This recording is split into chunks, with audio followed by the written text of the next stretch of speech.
Окей, the live stream is here. Окей. Так, отже, ми вже в живому ефірі, тому я всіх вітаю, хто дивиться нас зараз в YouTube, хто буде дивитися потім цей відеозаписі. Сьогодні маємо таке дуже цікаве і важливе запитання. Маємо дуже хорошу команду експерток з Інституту травмостійкості з Америки, тому можемо починати наш ефір. Доброго дня всім. Elaine, the floor is yours. Welcome. Thank you so much for having us, Natalia. And today we have Stephanie and Bonnie and Yekta with us from our tri-team that will hopefully, lead a meaningful discussion regarding the question that was posed today. Elaine також вітає всіх, хто нас зараз дивиться. Сьогодні у нас дуже, як я вже сказала, така хороша, сильна команда. Стефані, Бонні, Єкта і сама Elaine, очільниця Інституту травмостійкості, і дуже важливе запитання, про яке ми сьогодні говоритимемо. So I know that there's been many things happening in Ukraine, from reclaiming a very important city to also the recent shellings. And so what I'm going to invite people to do is to, for just a moment, to maybe think about what else is true in your life right now, to maybe call up a resource or call up something that has entered your heart, your mind in the last week that was somewhat uplifting, if anything. So I'm going to ask people to do that right now for just a moment. І каже Elaine, що новини з України останнім часом такі різні, тому що вчора були знову сильні обстріли, але перед тим наші Збройні сили відвоювали, звільнили, зокрема, Херсон і інші населені пункти. І така двояке сприйняття новин зараз у нас може бути. І тому почнемо ми з вами з такої короткої практики. Пригадайте собі, будь ласка, що вас в ці часи підтримує, що додає вам сил, що додає вам, можливо, надії або якогось відчуття миру в душі. І просто побудьте думками з відповідями на ці запитання. And then as you do that, to notice the sensations connected to that. І даючи собі відповідь на це запитання, спробуйте також відчути, що відбувається на рівні тіла, і побудьте трошки увагою в приємних або нейтральних самовідчуттях.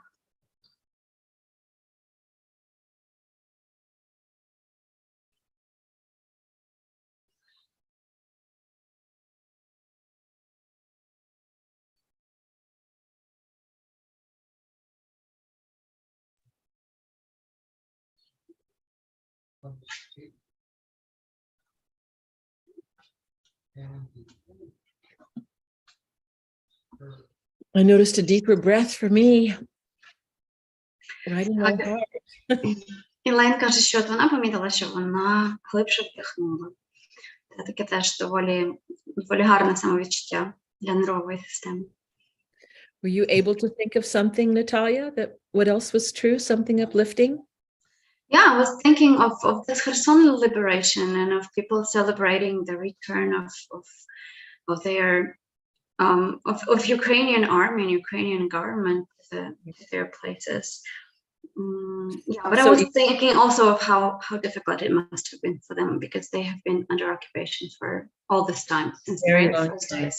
So you're thinking about, the joy of that, but also recognize their suffering. So I'm just wondering, as you think of the joy of that and also a little bit of the suffering, what do you notice happening on the inside of your body?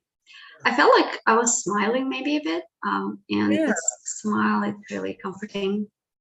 Yeah, so just notice the smile. I can see the smile now. Yeah. So just notice that smile. And then I'm going to pause, and you can share with our listeners. Yeah. Okay. You just share with us, please. Elaine запитала мене, про що я думала. Я думала про звільнення Херсона і думала про те, наскільки це зараз дає насправді надії, і я навіть про радість думала, про те, що люди, які привітали українську армію, українську владу знову на своїй землі, наскільки це для них, напевне, велике полегшення, але разом з тим думала про те, наскільки важко. Мабуть, було стільки місяців окупації, скільки труднощів ще попереду для відновлення. Елен запитала, які самовідчуття в мене виникли, і з приємних самовідчуттів мені хотілося усміхатися, коли я про це думала, і вона попросила мене побути увагою в цьому відчутті, коли хочеться усміхатися. So you were sharing with us before we started that there has been, of course, it has been uplifting to see the Ukrainian army back in that city. And at the same time, it also brings up a lot of questions, like wanting to go back home. Should I go back home? And all the realities of having been gone for maybe up to 8 months or so, and then thinking about what will that journey be like? What will I see when I go back? That was the question that was posed to us today. And if you want to say it exactly as it was written, Natalia, go right ahead. Так, і Лейн каже, от я ділилася своїми думками про Херсон, і звільнення Херсона, і інших територій, в принципі, воно ж завжди викликає також запитання про те, що людям хочеться повертатися. І наше сьогоднішнє запитання, воно якраз про це. Let me find it. Наше запитання якраз про те, чи варто і як взагалі приймати рішення, зачитаю його так, як його було поставлено. От Збройні сили України звільняють наші міста і вже дуже хочеться додому. Але ми розуміємо, що поки небезпечно. Міста і села заміновано і постійні обстріли. Як прийняти виважене рішення і не наразити на небезпеку себе і дитину, піддавшись емоціям? So one of the first things that we said that sometimes the best way to make the right decisions for yourself and your family is to start out by trying to be as much as possible in your resilient zone.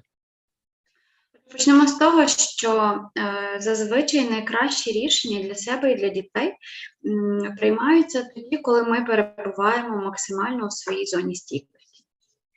And for those maybe listeners that have not heard the term before, the resilient zone is also called your zone of well-being, your okay zone. But when you're in this zone of well-being, you're better able to make decisions for yourself and for your family, coming from a more balanced, grounded space. А для тих, хто не чули, можливо, цього поняття раніше, зона стійкості, і ми її ще називаємо зоною все гаразд або зоною благополуччя, це той стан, з якого ми здатні приймати найкращі рішення для себе і для своїх рідних, і це той стан, в якому ми здатні діяти з такої найкращої версії себе. And, the question had, when the emotions are there, right? So the emotions can be very high. You see the images from your city, people being joyous in the street, and you go, I need to go back. And you may be feeling that fervor of wanting to go back. And that can be directing some of your ideas of saying, well, can I go back? Is it possible? Так, Єлен каже, що на емоційність в цих питаннях зійти дуже легко, тому що коли дивитися позитивні, хороші новини з дому і бачити, як люди радіють звільненню територій і міст, то першим поривом може бути таке, що я теж хочу бути там. Але ця емоційність, каже Єлен, вона може бути не найкращою, насправді, для прийняття рішень. And we also have a comment in chat from Vera who says that when we hear good news from home, we want to go back home, and then we hear about the missiles again, so it's like going back and forth. Back and forth. Yeah, so I think this is the hard thing, is that it's not going back to where it was before the war.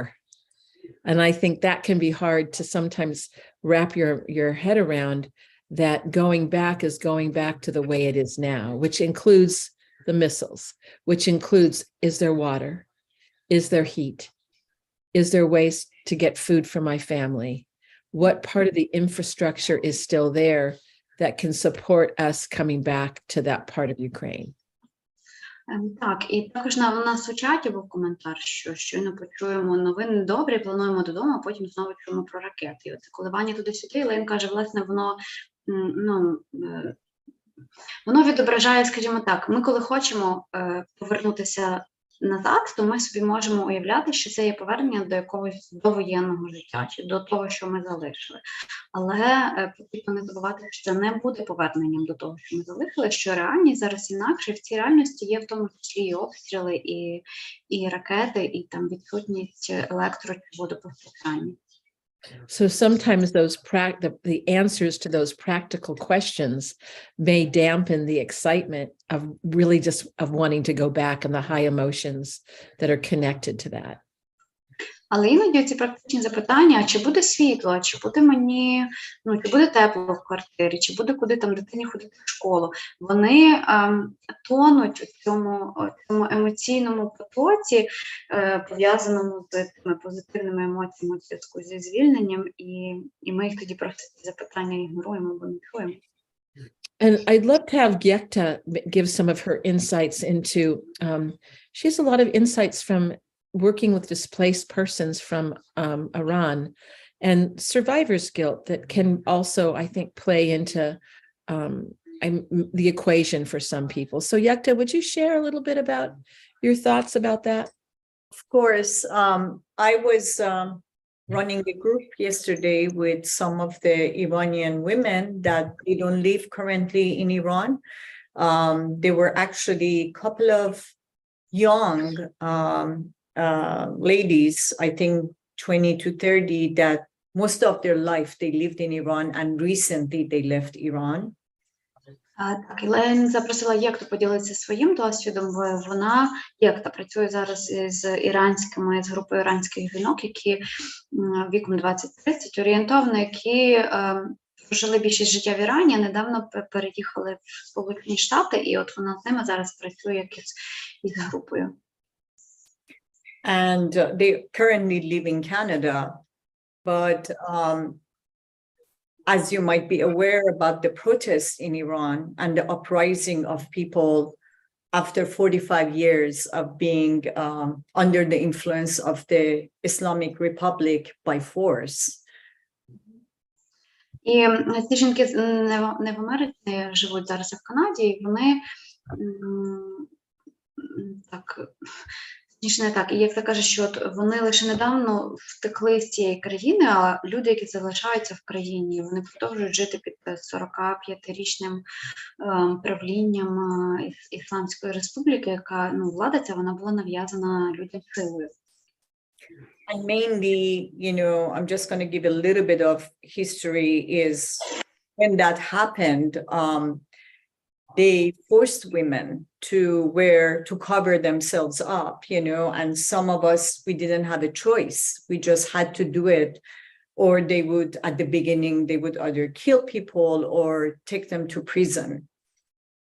І от коли вони прийшли до влади, каже, як такий короткий історичний екскурс, вони змусили жінок покривати голови. Вибору, каже, як у них не було. Тобто вони були просто зобов'язані дотримувати цієї вимоги, інакше людей або вбивали, або всадили у в'язницю.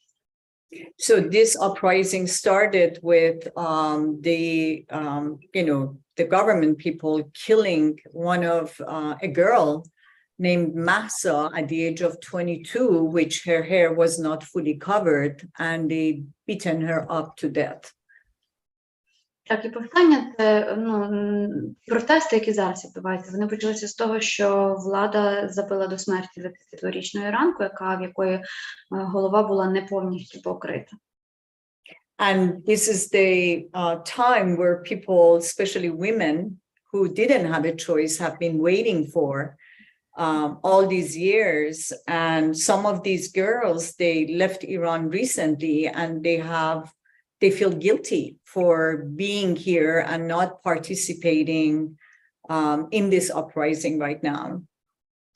І ті протести, які зараз відбуваються, як ти кажеш, що це той шанс, на який багато жінок насправді чекали роками, і дехто з тих жінок, які от зараз живуть на північноамериканському континенті, вони відчувають провину за те, що вони не можуть бути вдома і не можуть взяти в цьому участі. And also something else they mentioned is, in a way, they're happy for their family that they're not in the streets, and not joining, because it's also very dangerous, but they also feel guilty for feeling that way, for, feeling that why my family are safe and I'm okay with that, but whereas they should be in the street participating with other people. Так, і в них є ще інші емоції, каже, як, наприклад, тут дівчата чи жінки, вони раді, коли їхні родичі не беруть участі у протестах, що вони вдома, що вони в безпеці, а з іншого боку, в них виникає відчуття сорому у зв'язку з тим, що, у зв'язку з цією радістю, тому що, напевне, так не мало би бути, і вони мали би брати участь у протестах загальнонаціональних.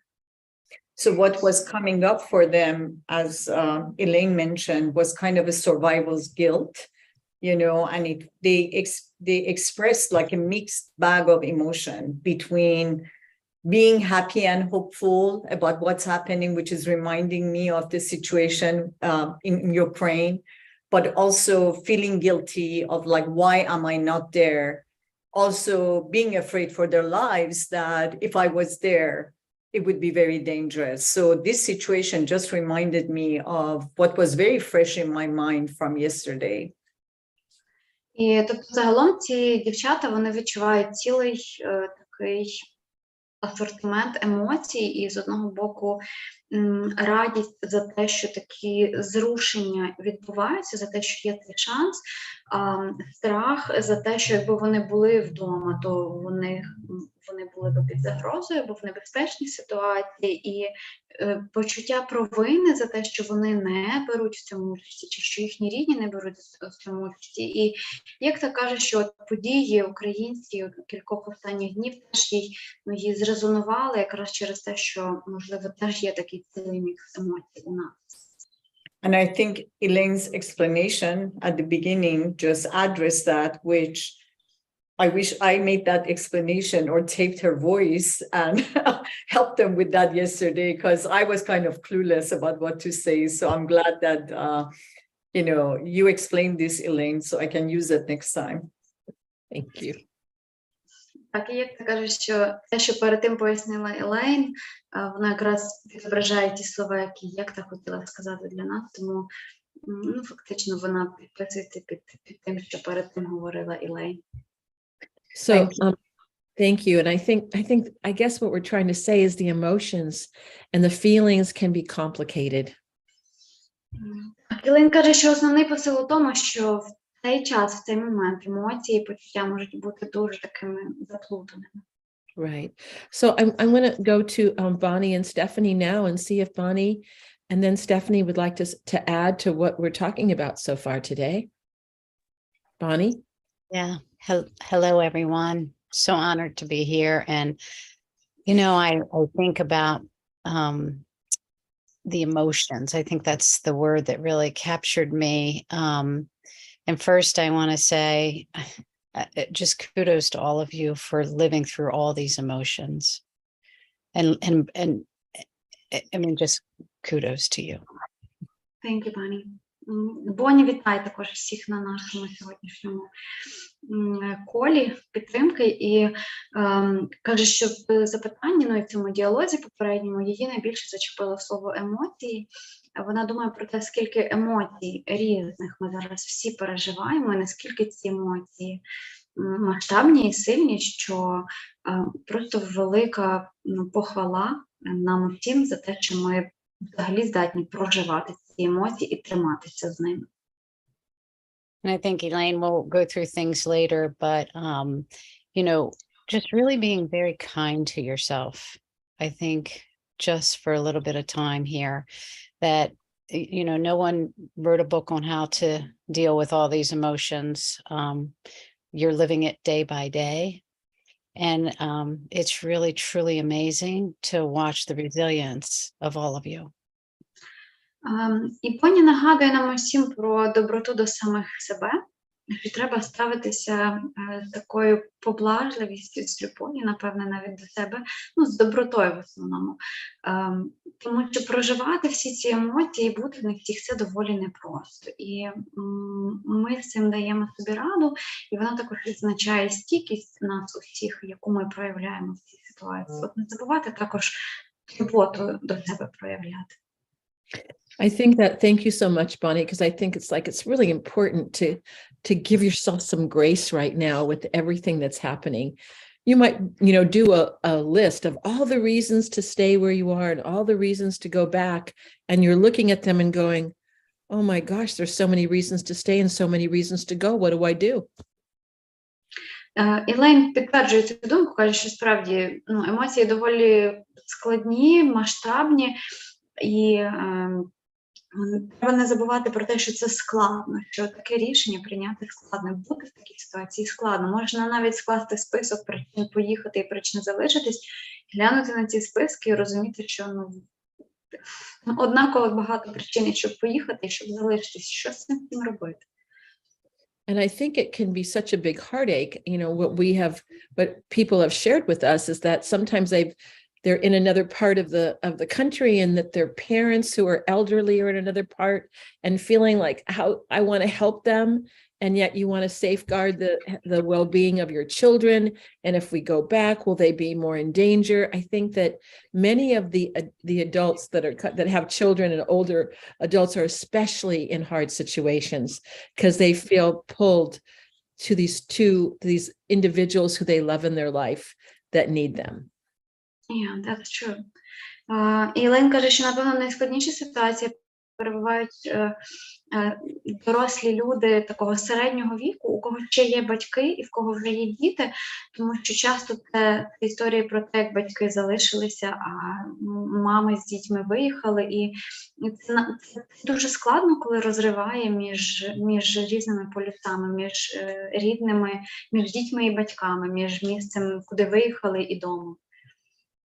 I guess, and there's one more thing before I turn it over to Stephanie, and is I think it's almost like you have to reorganize yourself in the reality of today that is not what used to be, which is so hard to do, such an easy thing to say. How do I reorganize myself knowing that if I do go back, is the school still there? Is my grocery store still there? Are my friends there now, or they have left to another part? So it's almost like going back and to the city would have to be letting go of an expectation that it will be like it was before, which would be hard to do, Natalia. І крім того, Айлен каже, що дуже важка задача зараз стоїть для тих, хто приймають подібні рішення, тому що потрібно, по суті, повністю змінити своє мислення і адаптуватися під нову реальність. Тому що однозначно ви, напевне, думаєте про те, якщо я повернусь, чи ціла школа, чи є там хтось, хто може вчити, чи відкритий ще магазин з продуктами на районі, а де мої друзі зараз? І фактично треба буде при поверненні відпустити дуже велику кількість очікувань, тому що, напевне, очікування, що ситуація після повернення буде така, як була, вони не відповідатимуть дійсності, і це неймовірно складна робота. So Stephanie, some of Stephanie wisdom. Sure. I don't know how wise it is, but I was, when you were talking, Elaine, earlier about making those pros and cons list, I actually kind of felt myself getting a little bit maybe not activated, but uncomfortable, because I feel like pros and cons lists can sometimes be almost debilitating for me, because I struggle when I'm faced with a really big decision, and there's no question that this is a huge decision. I tend to revert to this freeze response, and I really struggle to move either way. Стефанія каже, що коли Ілейн почала говорити про ці списки причин, чому поїхати, чому залишитись, то їй самі стало дуже не по собі, тому що вона каже, що ці плюси і мінуси того чи іншого рішення – це завжди доволі складно, тому що, особисто для Стефані, тому що вони її ще більше збивають з пантелику і ще стає складніше прийняти рішення. А тут ми зараз говоримо взагалі про надзвичайно складне рішення повернутися чи залишитися, і тому цілком нормально, що виникають якісь різні абсолютно реакції. Стефані каже, що вона в таких ситуаціях може взагалі впасти в таке заціпеніння і просто не знати навіть, куди рухатись, коли потрібно щось вирішити. And so first, I just want to acknowledge for everyone who's feeling kind of stuck or frozen.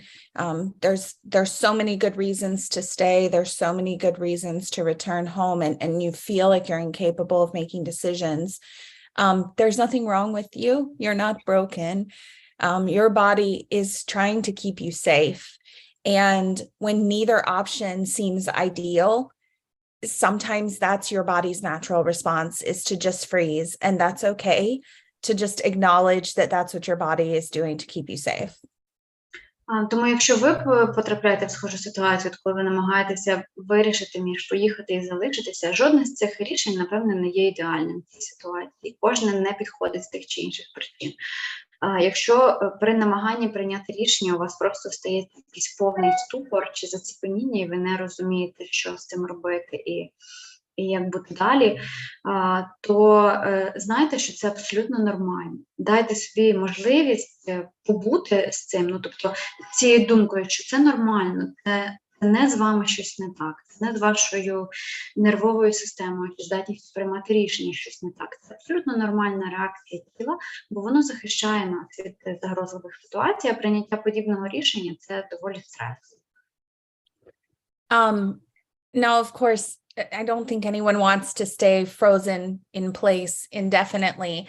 I know for me, one simple thing that has been very helpful is just that tracking piece that we talk about with the community resiliency zone, or the community resiliency model, is just recognizing when I'm in a place where I'm not capable of making a decision because I'm so far bumped out of my zone that I can't see things clearly.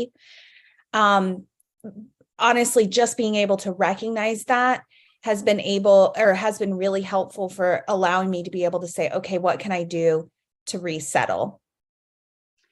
І тут, ну, ти кажеш, Стефані, що довго перебувати в цьому стані заціпеніння чи заніміння, воно ж неприємно, тому тут на допомогу може прийти зчитування як техніка, про яку ми говорили не на одному нашому дзвінку, і зчитування як відчуття того, що відбувається в тілі, і це відчуття стресу, чи це відчуття благополуччя, в якому стані моє тіло. Так от іноді достатньо почати з того, якщо не здатні на більше. Считати своє тіло і зрозуміти, що от я зараз, напевне, перебуваю не в найкращому стані, не в зоні стійкості. Відповідно, прийняти якесь добре рішення я не можу. І вже цього може бути достатньо, щоб принаймні на якийсь час дати собі цей пропуск, подумати, що я можу зробити, щоб повернутися в зону стійкості і щоб дати своїй нервовій системі трошечки стишитися. I'm a stubborn person and I don't like to ask for help. But I've realized that when I start to recognize in myself that that I'm so far out of my zone that I'm not going to be able to make a decision. Sometimes I've had to get comfortable with asking for help, like going to my husband and saying, hey, I have these 3 things that I'm looking at and I can't see them clearly. Can you look at them and give me your opinion? Not necessarily to make the decision for me, but just to help me see things clearly when I recognize that I'm so far bumped out of my zone that I maybe can't see them clearly for myself. Стефані каже, що вона доволі вперта особистість і не часто звертається по допомогу, звикла все робити сама, але іноді навіть у цього вчитування і усвідомлення того, що от вона зараз не в найкращій своїй зоні, не в зоні стійкості, цього може бути достатньо, щоб хоча б дозволити собі, наприклад, звернутися з проханням до когось іншого, усвідомивши, що окей, я зараз не в найкращому стані, можливо, хтось трошки ясніше зараз бачить цю ситуацію. І от вона каже, що тоді вона звертається, наприклад, до свого чоловіка і каже, дивись, є там такі 3 речі, я зараз не здатна чітко на них поглянути, от мені цікаво, що ти про це думаєш, твоя думка. Це не означає, що його думка стане основою її рішення, але це принаймні в тому стані, в якому от вона зараз поза зоною стійкості, допомагає їй поглянути на ситуацію трохи чіткіше. And the other thing that I've found helpful is just kind of sort of echoing what Bonnie said, but being gentle with myself and allowing myself the time and space I need to make a difficult decision. And of course, I will use many of the skills during this period, grounding, some of the help now skills like touching a surface, or I like to look through photos of my phone because I've got tons of my little one, and they're always resourcing for me. But just allowing the space to be able to kind of step outside of that situation and reset. And then I often find that when I'm able to do that, things start to present themselves more clearly, and decisions start to kind of make themselves more clear. And it doesn't mean that they're easy or that they're not any less difficult, just that they're a little bit more clear.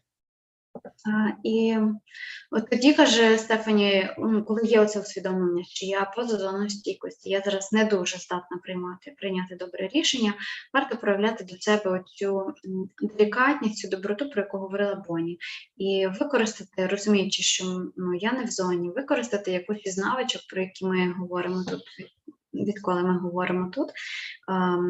Це може бути будь-що, це може бути заземлення, яке допомагає повернути тіло в теперішній момент, і нервову систему, і розум.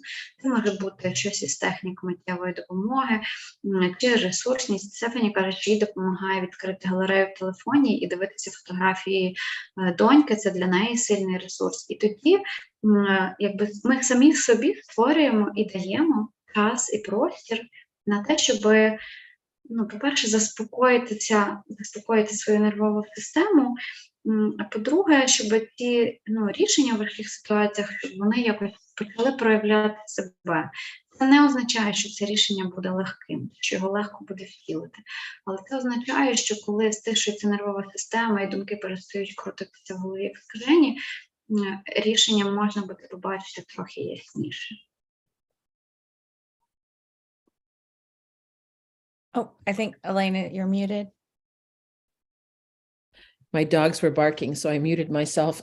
So thank you very much, Stephanie. And I think, as we're here talking about this question, you can see there's many ideas for how to respond to that. And there's not a right or wrong course.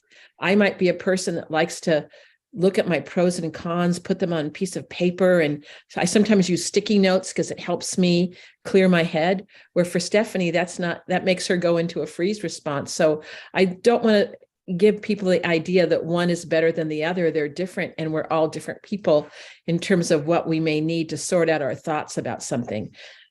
I'll just say that. Go ahead. Єлен каже, що навіть в цій розмові стало зрозуміло, що Єлен каже, вона любить, коли приймає якесь складне рішення, вона любить зважувати плюси і мінуси, писати їх на папірчиках, ліпити кудись в робочому просторі.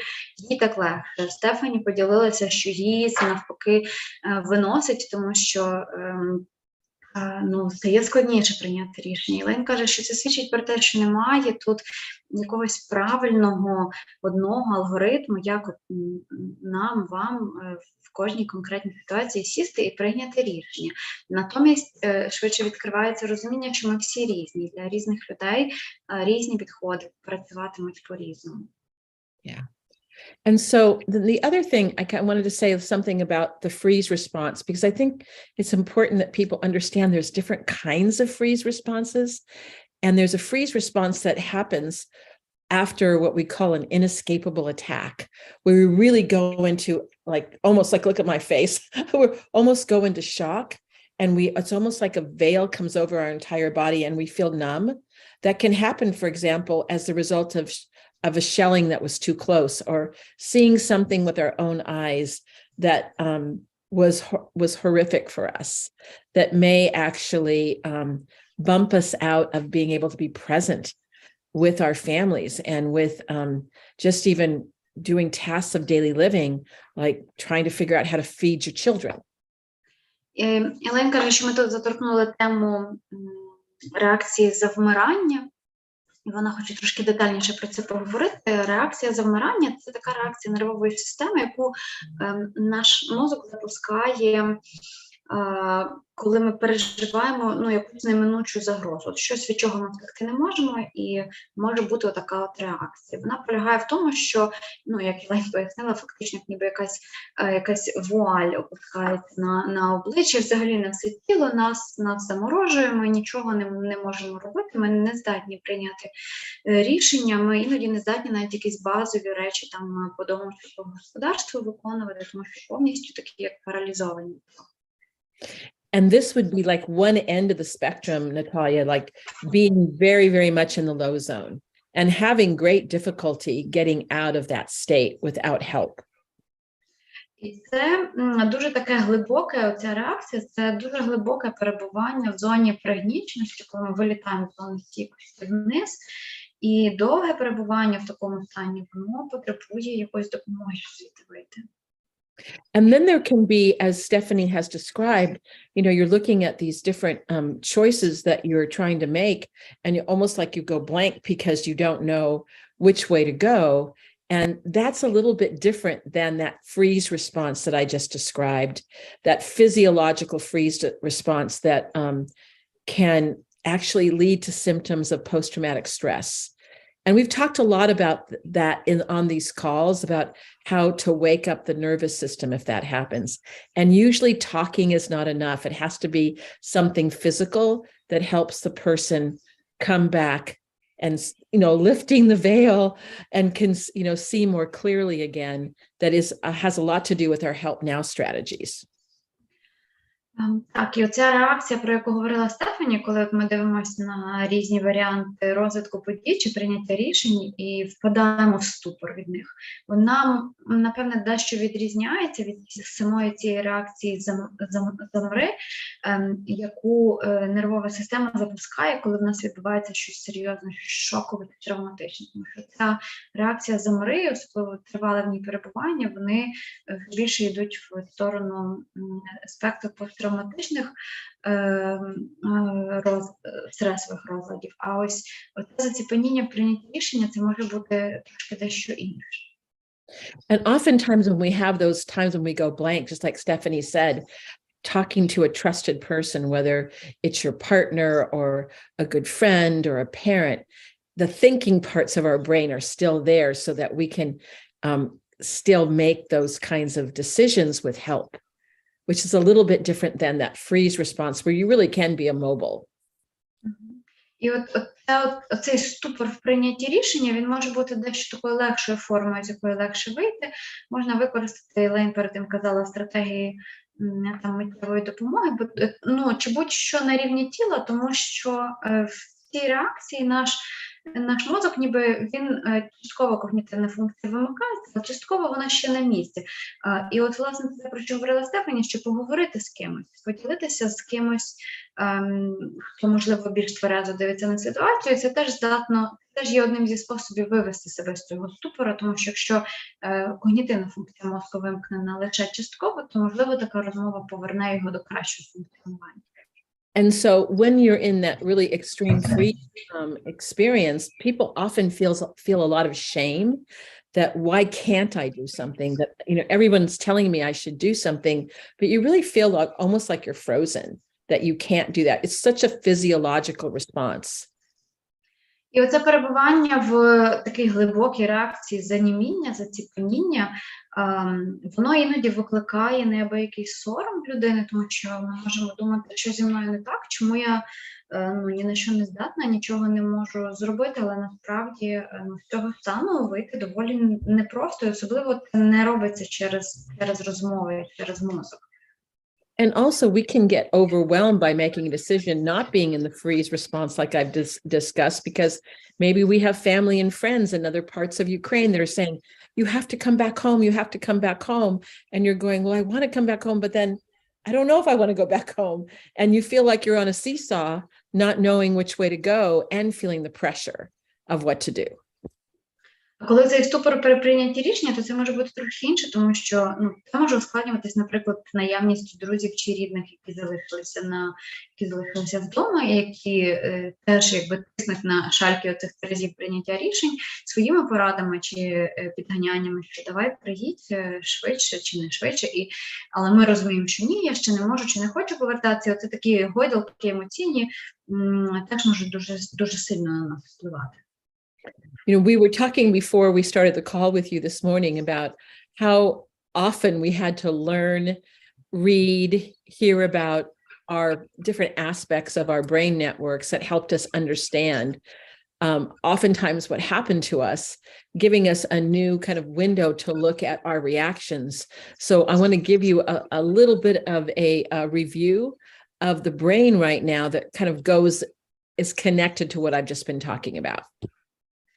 Єлен каже, що перед цим дзвінком вони в команді обговорювали про те, що дуже часто для того, щоб розібратися в якійсь ситуації, їм потрібно було повертатися до матеріалу про мозок, тому що часто зрозуміти те, що відбувається в голові, чи як ми реагуємо на ту чи іншу ситуацію, для цього потрібно нагадати собі про будову мозку, і про те, як ми функціонуємо. Тому зараз повернемося трошечки до цього.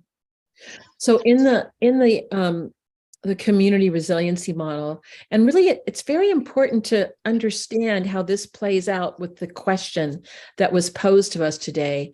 We have different networks of our brain that are, operationalizing and working all the time that can help us maybe get another understanding of why sometimes making decisions can be so difficult.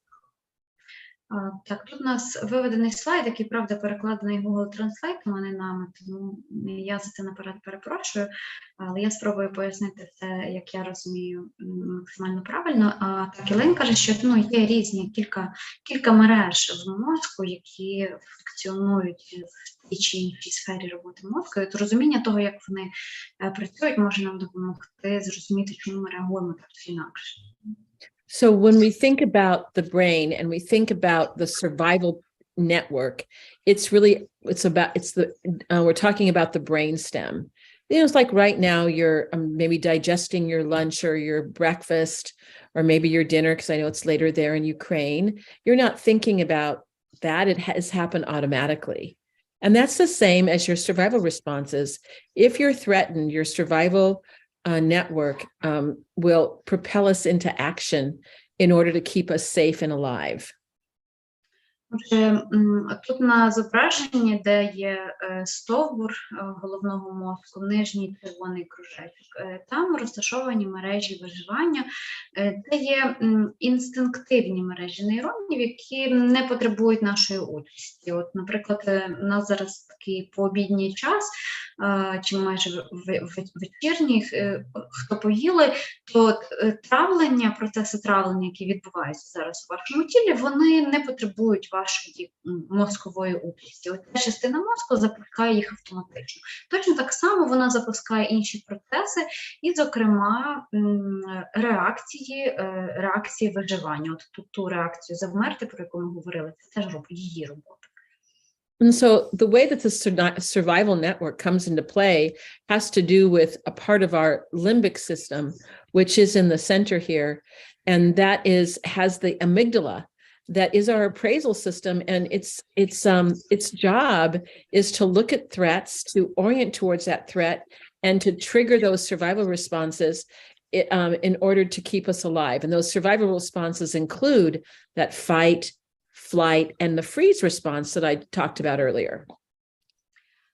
Як запускаються ці реакції в стовбурі головного мозку? До цього вже підключається ця середина, всередині обведена частинка мозку. Там є система оцінювання ситуації, і мигдалеподібне тіло, така частина мозку, воно відповідає, власне, за оцінювання загрози. Якщо вона зчитує середовище і вважає, що ви перебуваєте в загрозливій ситуації, то мигдалеподібне тіло вмикає, точніше посилає сигнал туди вниз, і там знизу вже запускають якусь із реакцій виживання. Це може бути не тільки завмирання реакції, це може бути також реакція битися або втікати, про яку ми теж всі добре знаємо. And even the way this question is posed today about, the emotions are high, making the decision about whether to go or not to go can also be played out in the system. You may be thinking, oh, I want to go. And then all of a sudden your heartbeat starts to beat fast and you go, but there's been shelling. And you see that even that thought of I want to go back is then now triggering another part of your system to say, but if you do that, there could be a threat to your life. And then your survival brain can go into action and say, you can go into freeze and say, no, I can't move. I can't do that. And you actually feel it physiologically. І цілком можливо, що людина, яка поставила наше сьогоднішнє запитання, чи всі, хто стикаються з такими ситуаціями, з прийняттям саме такого рішення, їхати чи залишатися, чи повертатися чи ні. Цілком можливо, що ви навіть на собі вже помітили, як це працює. У вас ці емоції, які нахлинають, і ви думаєте, о, клас, треба повертатися, треба їхати додому. І цілком можливо, що в цей час ваше мигдалеподібне тіло вловлює цю думку і сприймає, наприклад, ситуацію як загрозливу, у вас починає швидше битися серце, і з'являється тоді наступна думка чи емоція, о Боже, але ж там досі небезпечно. І ви, оцей процес, його можна відчувати навіть на собі фізично, як воно одразу реагує, і як воно одразу запускає ці реакції, ці реакції виживання в організмі. And when that happens, right, when that survival network gets triggered, is that the thinking part of your brain, your prefrontal cortex that we see here in the photo, that it doesn't operate in the same way. It almost goes like you flip your lid, it goes offline. It's like the orchestra leader can't find their baton to lead the orchestra and doesn't know what to do. І коли оце все відбувається, коли мигдалеподібне тіло запускає якусь реакцію, точніше дає сигнал про тривогу, там запускається якась реакція, то ця верхній кружечок в нашому відео, котрий синеньким, не відео, а слайдів, синеньким позначеним, це префронтальна кора, це наша мисляча частина мозку. Вона може навіть частково відключатися, коли два інші кружечки задіяні, коли вони працюють. Кора може відмикатися, і ми не здатні приймати такі адекватні і перетомні рішення. So I hope this helps the person who posed the question and every Ukrainian who's thinking about, oh my goodness, why can't I make a decision, to know that there may be a biological aspect to this, that your symphony leader is just not available to you because you are working out of a threat response, which is real in Ukraine right now because of what's happening with the shellings, the bombings, everything that is making someone feel afraid right now. І тому, якщо при прийнятті рішення ви впадаєте в якусь реакцію, про які ми сьогодні говорили, чи просто не здатні прийняти рішення і думаєте, що зі мною не так, це з вами так. У вас просто відбувається те, про що ми зараз поговорили, оцей диригент, префронтальна кора, мисленнєва частина мозку, вона вимкнена, коли працюють активно ці мережа оцінювання і мережа виживання. Вона вимикається, і тому стаються всі ті реакції, які стаються. І треба це розуміти, про це собі нагадувати, і саме тому нам іноді дуже складно прийняти якісь важливі рішення, коли в цьому залучено і багато емоцій, і крім того, розуміння чітке того, що ситуація насправді загрозлива, і вона несе потенційне повернення, несе цілу низку загроз для нас. And I think what happens too, when we think about the survival responses, we often think about physical actions of like actually running away from something or fighting, or we of course when talk about freeze where you're really scared stiff. But these physiological responses can also have attitudes that start to develop, where someone can feel like they're always ready to fight someone, even when the person's saying, wait a second, I didn't want to fight. I'm just saying that I think we need to think about whether to go back or not. Or they're saying flee, or the flee response can be like, no, we just need to get out of here. We can't go back there. And then the freeze response is what we've already talked about, that you're just immobilized. So it's important for people to know that it affects our thinking.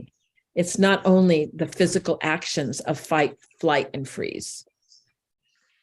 Так, і Лейн також каже, що ці реакції виживання, битися, втікати або заніміти, вони ж проявляються не тільки на рівні тіла. Тобто не обов'язково реакція битися – це зразу лізти до когось з кулаками. Там, чи реакція що там було, завмерти – це просто заціпеніти і нічого не робити. Це часто виражається не тільки в якійсь поведінці, це також впливає на наше мислення. Тобто, якщо мозок запускає ту чи іншу реакцію виживання, це виливається не тільки в дії, це виливається в певний мисленнєвий підхід. Тобто, коли стається щось знову стресове і постійно спрацьовує, там, наприклад, реакція битися, то це вже виливається в якусь доволі регулярну агресію, наприклад, або агресивні думки, або постійно таке настроєння проти когось чи проти чогось. Навіть якщо людина просто хоче про щось поговорити, ми можемо вже реагувати на неї агресивно.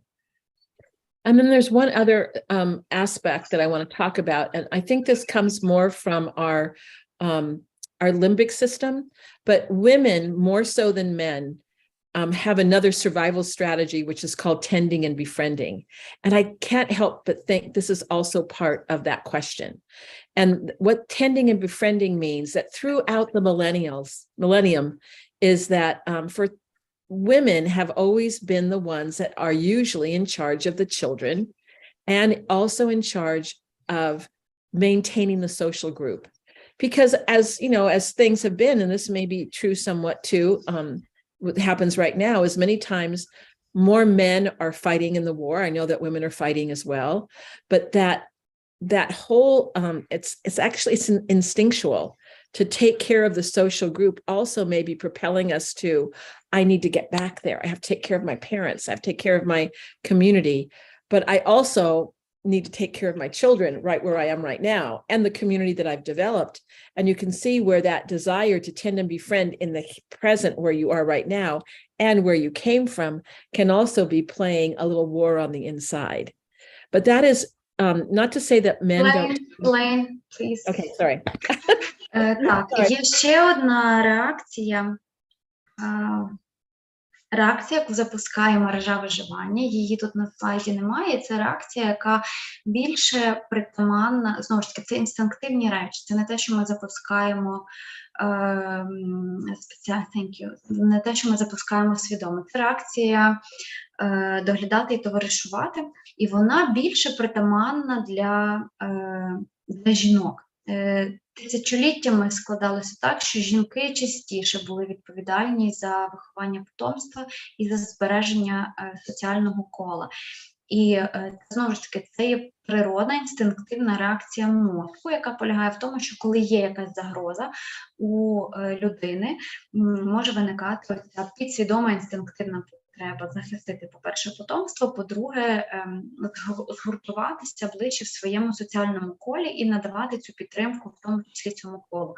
Тому зараз ми бачимо це, бо найчастіше це жінки, хто повиїжджали з дітьми, ті, хто опиняються перед цією дилемою, їхати чи не їхати. Також тут грає роль ось ця реакція може відбуватися. Тобто, з одного боку, є діти, які поруч із вами, і ви намагаєтесь їх захистити, уберегти тут, перебуваючи. З іншого боку, є те соціальне коло, яке ви залишили, там є якась громада, є рідні, друзі, батьки, можливо, і вони теж потребують цієї, організм так вважає, що до них теж треба з доглядом і з турботою повернутися.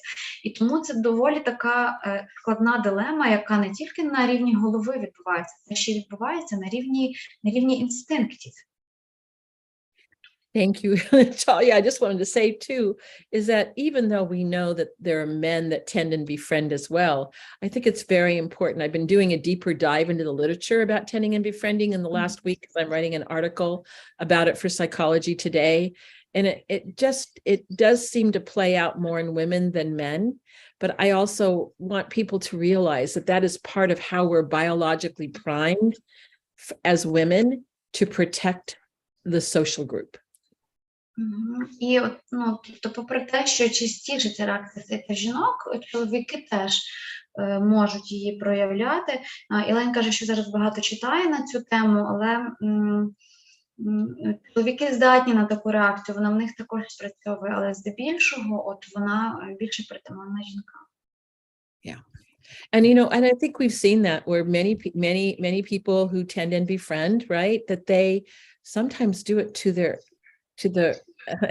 they suffer in their tending and befriending because they're so used to giving and helping that social group and great sacrifices for the social group and their children that it can become very difficult too for them. Because who's taking care of the person who's tending and befriending, right? And that, especially when the social network has been impacted because of the war, you may not know who to turn to. I know that many women, for example, have been displaced with their children and the men couldn't come. And so then it frays those networks that make it even more pressure sometimes on the women of the family.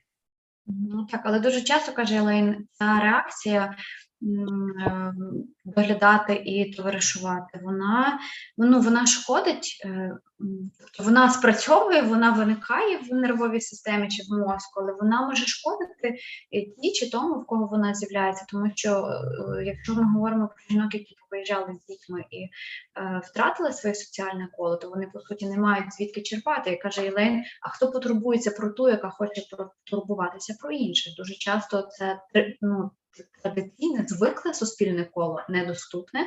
Дуже часто, наприклад, підтримка близької людини, партнера, чоловіка, вона зараз фізично недоступна, тому що чоловіки залишилися вдома на фронті. І дуже часто ця реакція, вона вимотує зсередини, тому що її хочеться, вона проявляється, а черпнути для неї ні звідки. And there's another kind of an offshoot to this that has been recently brought to my attention to someone I met doing these calls, and that this particular person displaced to another country and has been gone now for 8 months from her husband.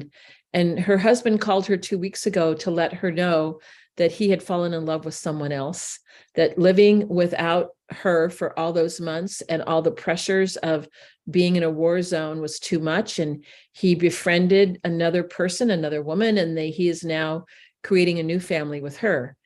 And this person, one more part before you translate, shared with me that she contacted a Ukrainian attorney, and the attorney told her that he had 10 other cases exactly like this one, that's also happening, that 8 months ago would have been unthinkable. That may be happening for some people right now. That's one of the reasons of wanting to go back.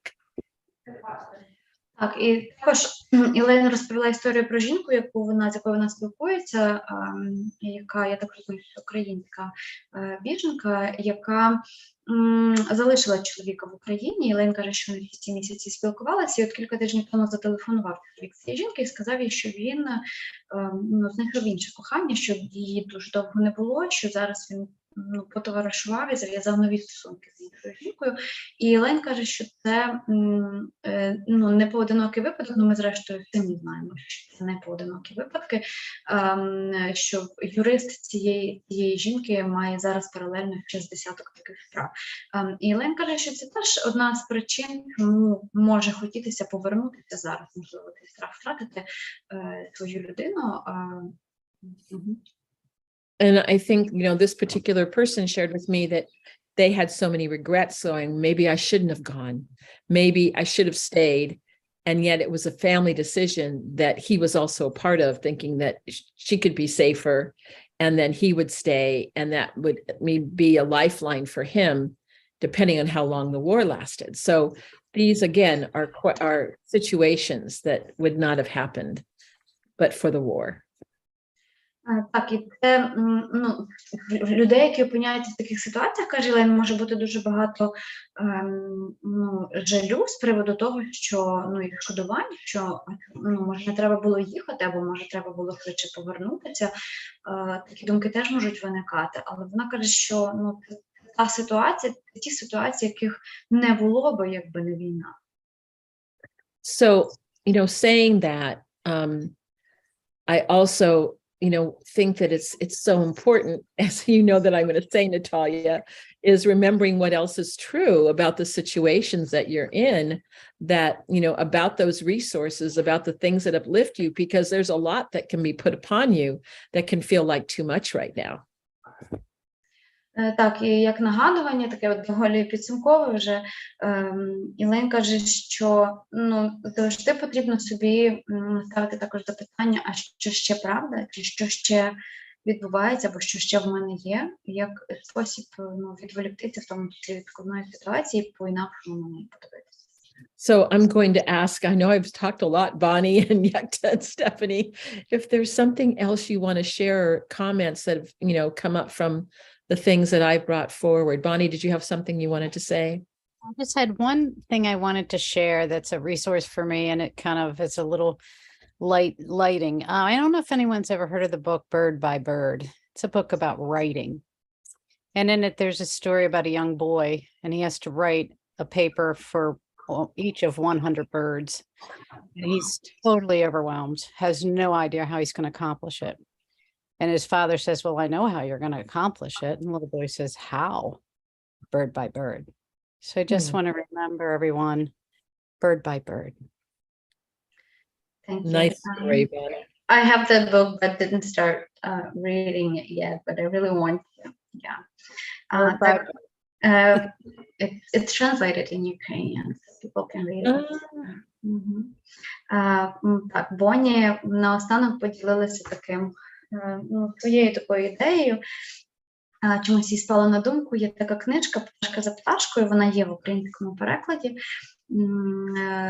Вона про письменництво взагалі, але ідея така, що там є історія про хлопчика, якому треба написати велику роботу про 100 видів пташок, і він такий в розпачі, не знає, як це зробити, і тато каже йому, я знаю, синку, як ти це зробиш, і син каже, як мені це зробити?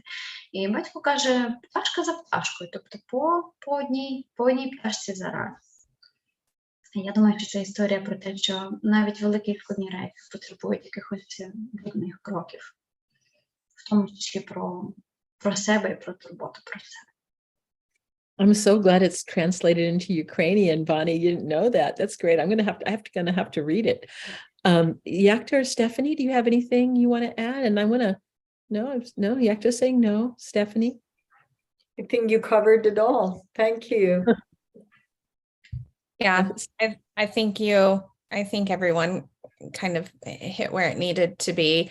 And just reflecting again, how much I know our faces may not do much, but how much we are here supporting you and from a distance doing our best to uplift you all, because we understand that this is such a difficult time and you are faced with difficult decisions, and to please just keep in touch with us, and if there's any additional support that we can offer, we're here. Thank you, Stephanie. Стефані каже, що нам додати нічого більше, але і вона розуміє, що, напевне, ці наші іконки з обличчями тут у Zoom і не сильно допомагають, як вона каже, але якщо є ще щось, чим вони можуть нас підтримати, що вони, як експертки, як психотерапевтки, можуть нам дати, то, будь ласка, звертайтеся, контакти є, пишіть, і вони будуть раді надати всю ту підтримку, яку можуть нам надати, якщо ми її потребуємо в тих непростих речах, які ми зараз переживаємо з вами. So Natalia, and all that we've been talking about, and you're so, of course, Ukrainian and living in Ukraine, are there any comments, any thoughts you have about what we've talked about today? Yeah, I was thinking about how regular practicing of the skills of the community resilience model adds up to a stronger resiliency for the person that does that. And even if the person who asked this question, even if they didn't do it earlier or didn't know about this, I think that would be a good idea, and for everybody else to just start taking care of ourselves bird by bird, every single day, like a couple of minutes, maybe, like doing some practices when we are okay and when we are in our resiliency zone, so that adds up to a larger sense of resiliency that will come in come into play when we really, really need it, when faced with difficult decisions or struggling over some difficult emotions. And I keep thinking all these days how actually these small bits of resilience I've been receiving, these injections of resilience I've been receiving through these calls, through the training, through teach backs, and through, you know, talking to people about that in private conversations, how they added up to my own strengths. And I feel so much stronger now, also being in a difficult situation compared to where I was in February. So that's a reminder I would like everyone to hear, because it really helps. Yeah.